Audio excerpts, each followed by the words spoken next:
You are not the one. Anime originals, aka anime exclusives, and this time on Netflix. Well, it's not like many other platforms have as much of their own exclusives when it comes to anime.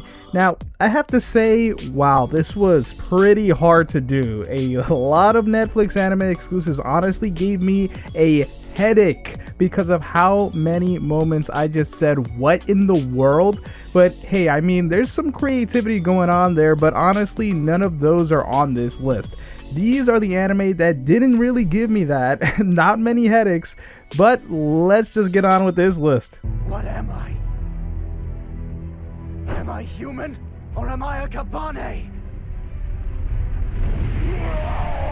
At number 5, I've chosen Kabaneri of the Iron Fortress, The Battle of Unato. I'm kind of cheating with this one because technically this is a sequel to something that isn't a Netflix original, but for some reason this still is a Netflix original. But honestly, choosing a number 5 was pretty difficult considering most anime originals that aren't on this list are either on par with each other or are subpar, and I kept coming back to this anime, which is created by Wit Studio, who did the first 3 seasons of Attack on Titan. And you can kind of tell with this anime, the animation is awesome and is pretty much a zombie anime with the 2 main characters having powers due to being almost turned into zombies. Although they call these creatures Kabane and they are called Kabaneri. Honestly, the storytelling is pretty good and the characters are really likable. I think this is an anime that deserves more and that unfortunately didn't get much attention because its first project was an Amazon exclusive, although you can check it out now on things like Crunchyroll,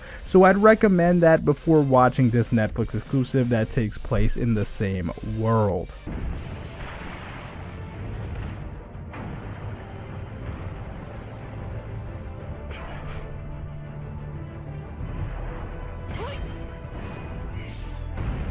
At number 4 is 7 Deadly Sins. I know some people will be shocked it's so low on this list, but at least I've got it in the top 5 still. Although it used to be higher, I have just lost interest for the series over the years. Although this anime isn't bad, it's pretty good.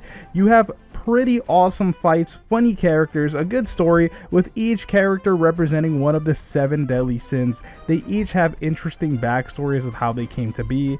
This is pretty much Netflix's classic anime and was once their biggest gem when it came to exclusives.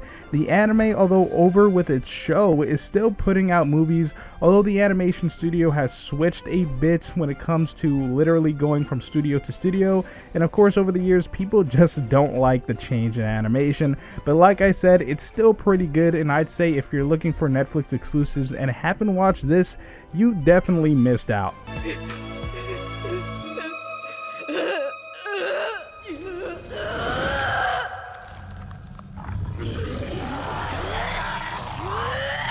Number 3 is Sirius the Jaeger. This anime is somewhat similar in concept to Demon Slayer. Now, is it as good as Demon Slayer? Well, no, but it's pretty good. They aren't fighting zombies or demons, but they are fighting vampires. The vampires are considered the most powerful type of person next to people of Sirius, which challenge vampires for that title of being the most powerful. The main character is a Sirius, but is also adopted as a child by a Jaeger, which means a guy who tracks down and hunts vampires. These vampires are actually pretty cool, not like those cheesy chick flick vampire shows aimed at an audience of middle school girls. Every single character in the show is a likable character, and it's a pretty enjoyable show, and you just really feel for this story, especially with the kind of twist when it comes to a relatable character to the main character. Check it out. Quiet! Quiet! Quiet! Quiet! Stop it, guy! Number 2 is Sword Guy, and boy, this anime is a good anime, and if you say otherwise, then well, I guess you're wrong then, aren't you? That question isn't rhetorical, I'm gonna need you to answer that. Sword Guy feels very anime-ish, but in a good way for being a Netflix anime. It has characters to get attached to and has a lot of ah and ooh moments. The premise of this show is there are weapons possessed by spirits, and those weapons attach themselves to people who try to use them, and the possessed weapons try to force the users to murder people for literally no other reason than just doing it, and gives the users powers to transform. there's a zero, and I mean like zero, like they give them no chance for the users to overcome the extreme bloodthirstiness of what their weapons do to them, and they can't give up their weapons. So a company comes along and says they'll slow the process down for basically forced labor in being a soldier for them. The main character is such a good character. Obviously his name is Guy. That's where you get the title Sword Guy. He uses a sword and his name is Guy. But no spoilers here, but just watch it. Okay, time to pause the list because I've got a couple anime here that are going to be honorable mentions. They're not exactly on the top 5 list, but they're good enough to mention if you're looking for some good stuff. So the first one is Dorohedoro. This is a good anime. The animation's good, the voice acting's good. It's pretty creative and really interesting. It's basically about this guy whose face turns into a lizard face. He has no idea why, so he tracks down all these people that know sorcery and he kills them if they are not the person who literally did it to him. He's trying to figure out who did it to him. It's pretty good action. It's a mature anime, but it's a good anime. Second, words bubble up like soda pop. I literally ignored this so many times when going through Netflix, but it's actually a movie, so it won't take long to watch when it comes to literally series.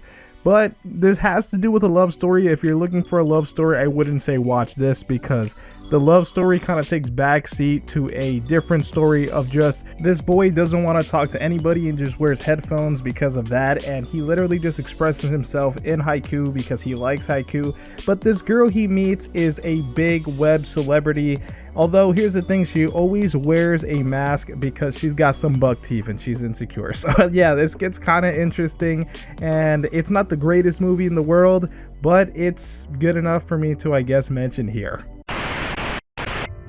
All I wanted was to be an upstanding person.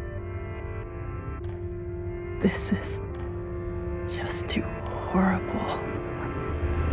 Number 1 is Ajin Demi-Human. I've mentioned this anime in multiple videos at this point. I can't stress enough that this show is a really good show. This is Netflix at its best when it comes to anime. Yes, the animation is not exactly 2D, but it's still better than all the 2D anime originals on this platform. And I mean every single one of them. If you're gonna say, hey, what about this show and this show that are not anime originals, like what about Naruto, or is it better than Naruto? That's not an anime original.